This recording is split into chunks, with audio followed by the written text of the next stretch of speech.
everyone, welcome back. It's Moa, aka Swedish Whiskey Girl, and today we're here with what I think is the first American single malt that I've ever reviewed. It is the Notch. So this is a peated American single malt whiskey from a distillery on Nantucket Island. So it's an American island whiskey. It is from 888 Distillery that also have Cisco brewers, and they do a lot of different things like vodka, and they have their own beers of course as well.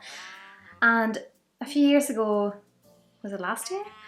We were lucky enough to meet Randy Hudson through my old work, who is the kind of man in charge of 888 Distillery. And it was really fascinating to get to meet him, and he makes some lovely whiskey. So I'm very excited to try this one for you today. It is at 48%, and let's have a little look on the nose.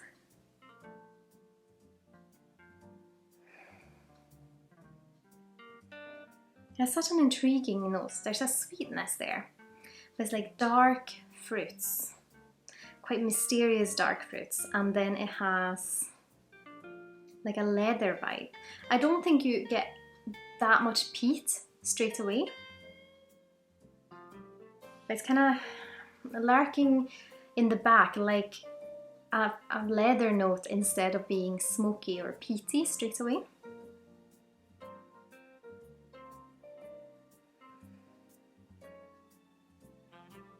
The sweetness is like a honeydew melon sweetness, and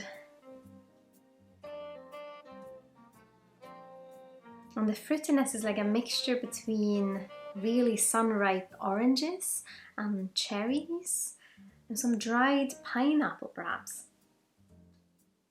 Because in a way it's quite tropical and it feels quite hot climate-esque because it's quite dense and dark. But yeah, a really lovely nose, and I remember trying the first time we tried any of his whiskies and we were just kind of taken aback with how wonderful they were. I think American single malts, or just American whiskey that isn't bourbon, is very, very fascinating. And I know there's a lot of people that have been saying here on my channels as well that they think bourbon can be a little bit the same all the time because the regulations are quite strict around what you can do with it. The ones I've tried so far have been quite different, but I can definitely see how it would be quite limiting to have very set rules about what you're allowed to do with cask types, etc. So the American single malts is definitely something quite interesting, and I'd love to hear your recommendations for other American single malts, of course, as well. But for now, let's have a sip. Sláinte Skål.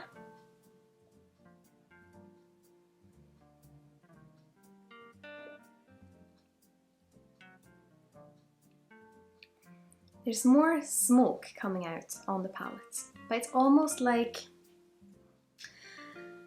if you've tried like char-grilled ribs, and then if you eat the like outer layer, you just get a touch of this kind of sooty, crispy bits that have like the smoke in them.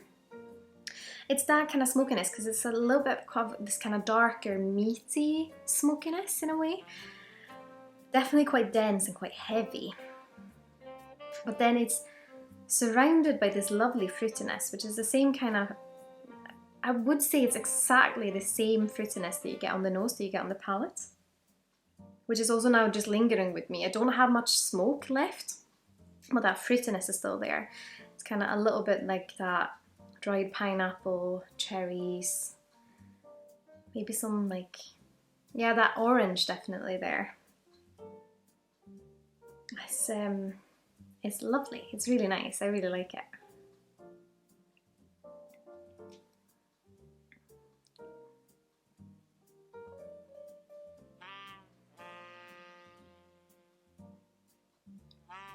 A little bit of a leather note on the palate as well,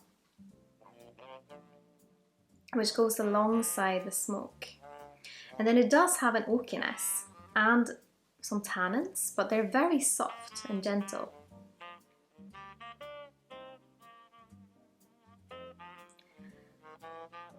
And a touch of spice, but it's more an oak spice, so the oak flavour coming out.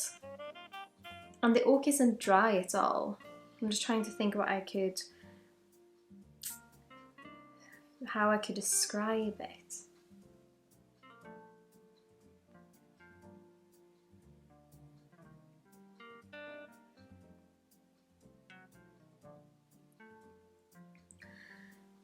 It's a bit like quite an old oak. It's not very fresh or new, but it's quite like old whiskey oak. So maybe if you're nosing an old bourbon cask, that same kind of,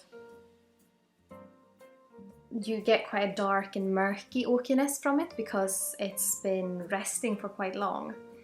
And that same experience is what this flavour of oak is. You also have unpeated whiskies as well. And I know these are really difficult to get a hold of, and I've not really managed to see them anywhere sold that could ship to the UK. So I'm really, really happy I have this bottle. And yeah, I wish I could get a hold of more because I really like it. It's a nice balance without being too oaky or too smoky or too much. But it's very much a single malt flavour with that kind of hotter element, which just makes it feel a bit denser and like more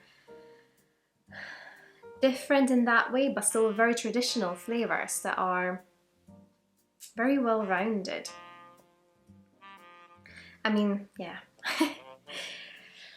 How to describe it? I am surprised it's not lingering more of the smoke on the palate, on the finish, but yeah. I mean, I would love to hear your thoughts. Have you managed to try any American single malts? Have you tried the Notch? And I mean Notch as in not Scotch, but Nantucket whiskey. So it's yeah, a fascinating world and one I really, really need to explore further. So any recommendations are very much appreciated. And of course, if you like what I'm doing here on YouTube and my other social channels, I'd be absolutely over the moon if you consider using my affiliate links the next time you're shopping with either Master Malt, the Whisky Exchange, or the Scotch Malt Whisky Society. All the information is of course in the description here below, as well as links to my website, my Patreon, my Teespring shop, and my Instagram if you're curious about that. Of course, and massive thank you to my wonderful supporters on Patreon. You guys are amazing, and I'm so grateful you want to continue to support me on my whiskey journey. But I hope you've all had an absolutely wonderful day. Sláinte Skål.